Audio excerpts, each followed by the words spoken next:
শেখ হাসিনাকে বাংলাদেশে নিয়ে আসে, বিচারের আওতায় নিয়ে এসে বাংলাদেশে প্রমাণ করতে হবে আর বাংলার জমিনে কোনো দুর্নীতি, কোনো গণহত্যাকারীকে জায়গা দেওয়া হবে না।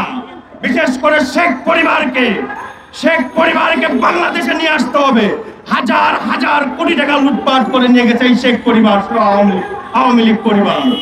তারা বাইরের দেশে একটাই, গত জুলাই আগস্টে যে নেককারজনক গণহত্যা করা হয়েছে, এই শেখ হাসিনার আমলে আমরা পরিষ্কার ভাষায় বলে দিতে চাই,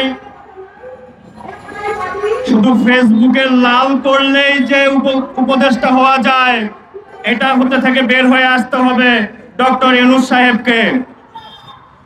কথাবার্তা পরিষ্কার, আল্লাহ ছাড় দেয়, ছেড়ে দেয় না। হুঁশিয়ার, সাবধান। বাংলাদেশ হচ্ছে রক্তে কেনা বাংলাদেশ। ৭১ পরে যদি আবার গণহত্যা হয়েছে, সেটা ২০২৪ সালে হয়েছে। এই রক্ত কেনা বাংলাদেশে কোন হোলি খেলা, কোন ষড়যন্ত্র বাংলার মাটিতে হতে দেওয়া হবে না।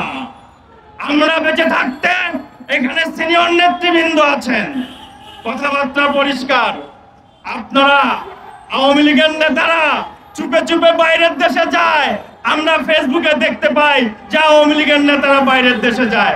কেমনে যায়? এয়ারপোর্টে কি কোনো কিছু নাই? ওটা কি ফাঁকা মাঠ নাকি যে বিমানে উঠলেই চলে যাওয়া যায়? কথাবার্তা পরিষ্কার।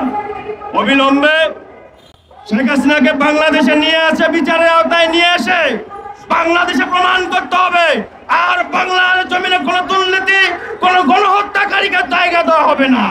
বিশেষ করে শেখ পরিবারকে বাংলাদেশে নিয়ে আসতে হবে। হাজার হাজার কোটি টাকা লুটপাট করে নিয়ে গেছে এই শেখ পরিবার, আওয়ামী লীগ পরিবার। তারা বাইরের দেশে প্রেস ব্রিফিং প্রেসে কথা বলে, বাইরের দেশে সাংবাদিকদের সাথে কথা বলে, বাংলাদেশ নিয়ে হুমকি দেয় তারা আসবে। আমরা তরুণ যুব সমাজ বেঁচে থাকতে আসেন না, খবর আছে।